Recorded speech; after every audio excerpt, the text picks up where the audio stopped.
If you're new to Deadlock, you're probably overwhelmed by how much is going on in the game. But get this, you'll have all the basic knowledge about objectives, movement, combat, and builds within the next 15 minutes.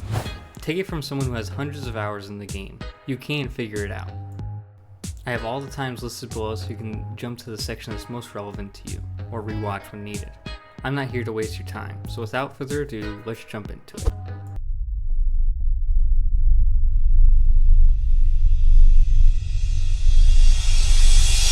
In Deadlock, like any MOBA, the name of the game is objectives, so let me explain all the objectives that you need to beat in each match. First, we have the Lane Guardians. They're situated at these points along the map. Its main attack is a fire beam. It's single target, so you want to make sure you bring some of your own minions up when you go to fight it. Being the target of the beam attack for too long will quickly drain your health. You can't deal damage to the Lane Guard when it's in its deactivated pose, so use your time wisely while your minions are pushed up to it. Once a Lane Guardian is defeated, it opens that area of the map up for you. You'll be able to go into the enemy jungle and push on to the next objective, Walkers. Walkers are located at these points on the map. The Walker has a variety of attacks, including fireballs, a fire beam, and a big stomp attack. The stomp attack is the one you need to watch out for the most because it'll stun you. You'll need your minions pushed to take this objective, and probably some teammates to help with the fight.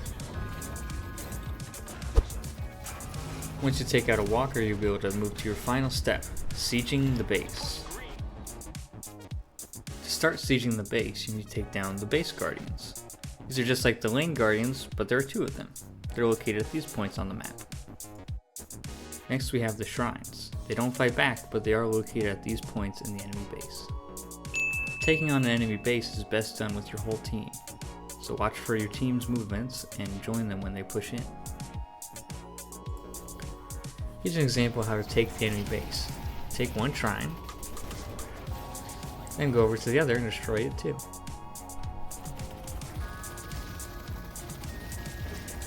Next you need to attack the patron that will be hovering above the middle.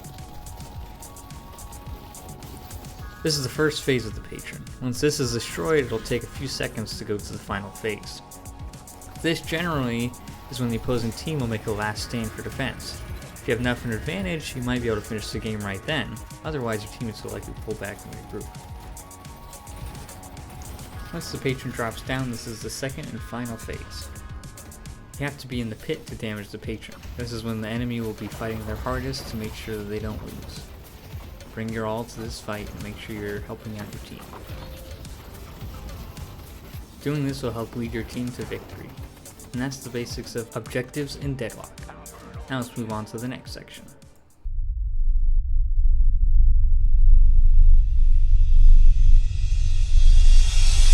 The movement in Deadlock is part of what makes the game so addictive, so let's jump into it. For basic movement we have the jump, the mantle, we have the double jump, which will use up one of your stamina bars. Sprinting in Deadlock is not toggleable. Your speed increases up to your sprint speed as you keep moving. By default you won't be able to see much difference. When I purchase a few items that increase my sprint speed, you'll be able to see how much quicker we can go. As you move without sudden direction changes, you'll be able to keep your sprint speed up and move quicker for longer. Next, we have the dash, the air dash, both of these use stamina, and we have the dash jump. Watch the blue flash on your stamina bar to know when to time it right. This one may take some practice. It does use 2 stamina, but it pairs very nicely with certain items. Next we have the crouch. The downward dash by crouching twice while in air. The mantle slide by crouching while performing a mantle. Sliding while crouching down an incline. This can be a great way to conserve momentum from other actions. You can slide anytime you're moving fast enough, so for example, if you have all the sprint movement speeds again, you can just slide while you're sprinting. It's one of the easiest free ways to get movement speed. Did you notice anything about the crosshair while sliding? Let's watch that one back. That's right, in Deadlock, while you're sliding, you have infinite ammo. Moving on, we have a wall jump, which importantly does not use any stamina. Wall jumps will take you in the direction of your movement, which could be up a wall. Notice, however, that there is a cooldown for wall jumps, so you can't use too many in a row effectively. Finally, we have movement options that are available on the map, starting with the zipline. Ziplines are the main way that you're going to be traveling on the lane. To get on a zipline, simply look at it and hold jump. You can leave a zipline at any time by crouching. You can also activate your zipline speed boost to go much faster on the zipline. This is very useful but has a long cooldown, so use it wisely. While your boost is active, you can still do a few things and come back to the zipline while your boost is still up. You can check that in the bottom left. There are teleporters which help you move horizontally on the map. You can check your mini-map for their locations. Currently, the teleporters are underground. This may change in the future. There are jump pads which help you quickly get to different points of the map. Look out for these on many rooftops, some even have two. Taking these can quickly reposition you to join a fight or make a quick retreat. There are also ropes to climb to scale buildings. Combining these different movement options will allow you to move quickly from one lane to another to help your team when in need.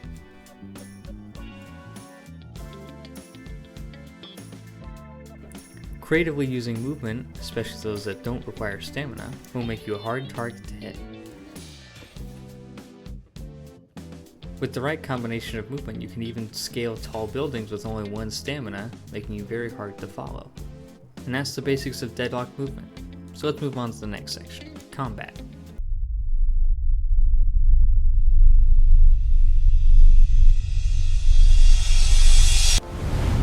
In Deadlock, there are many heroes to choose from, each with their own unique playstyles and abilities. While this will take some time to learn, in this section we'll look to cover the basics of combat that will apply to all heroes. First, we have the primary fire,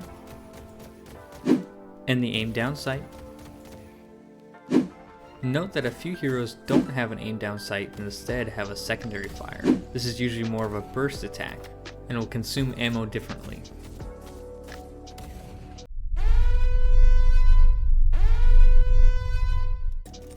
Every primary weapon has damage fall off at farther ranges, though this can be mitigated with certain items. This means the most dangerous encounters are those that are up close. Next we have the quick melee, the heavy melee, which will be one of your highest DPS attacks. Beware, however, of the parry. You can be parried during a heavy or light melee attack. When you're parried, you'll be stunned for a little bit and be open to attack. Notice that there is a cooldown if you unsuccessfully parry. This means you can't spam the parry button. You can practice your parrying skills in this area of the training map. You have quite a bit of control when you're doing a heavy melee. This means that you can use your knowledge about parries to try and bait a parry. Once you see one, you know that they can't parry again for a few seconds and can land an easy hit. Finally, each hero has unique abilities. You can read about each ability and their upgrades here. Some abilities may be more attack oriented, movement oriented, healing oriented,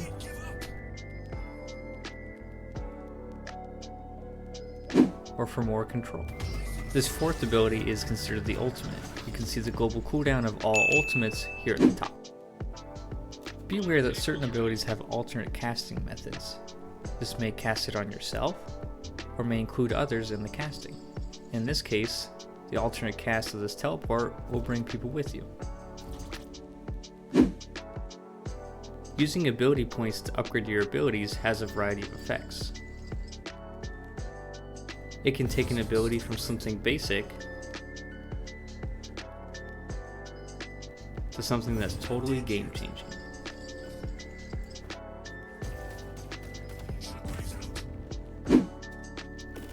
I would recommend practicing your combat skills and abilities in the practice arena or bot matches. Do this until you feel comfortable. And that's the basics of combat in Deadlock. So let's move on to our next topic, builds.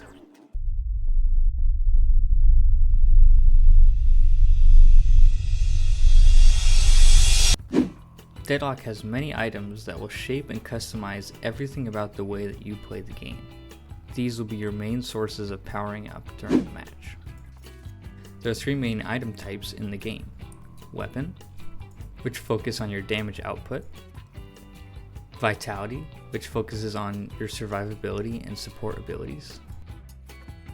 And Spirit, which mainly focuses on the power of your abilities. No matter what the item says, based off of the item's type, you will get stats in that section. Meaning all weapon items will give you increased weapon damage, even if the item doesn't say it. This will be dependent on the amount of souls that you spend in a given category. That being said, the items vary greatly. You can easily mix and match to gain the stats that you want. For example, here are all the items that increase weapon damage. Notice that not all of them are in the weapon category. Here are all the items that impact spirit power. And here are all the items that give bonus health. Keeping this in mind can help you have a more robust build and gain all the stats that you might want through a variety of paths. You can use a publicly available build by going to the Builds tab, clicking on Public, and choosing from all these curated options. If you find one with this symbol, you know that it was especially made for beginners and is not too complicated. Using pre-made builds can help you understand the flow of the game better, have useful tips on how to use the build, and help explain what this character might be good at. And here's an example on how just a few items can totally change your damage output in a game. Always make sure to spend your souls when you have enough money to do so. Some items in the shop upgrade into other items. The upgraded items have discounts based off how much money you spent on the previous items. This means that all the abilities of the first item will be available in the second item and then some. When you do this, the upgraded item will take over the slot of the first item, which will help you save space. These upgrades and items can be even further increases in stats, other passive abilities, or even active abilities. Some items, like Healing Right, have active abilities that will be put onto your hotbar. You can order these however you like. Some of these abilities will be instantly cast, while others will need a confirmed cast. In this case, you can cast onto someone else,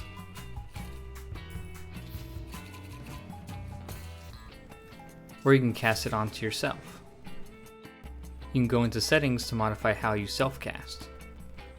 I like to have mine on press and hold. This will also apply to select hero abilities.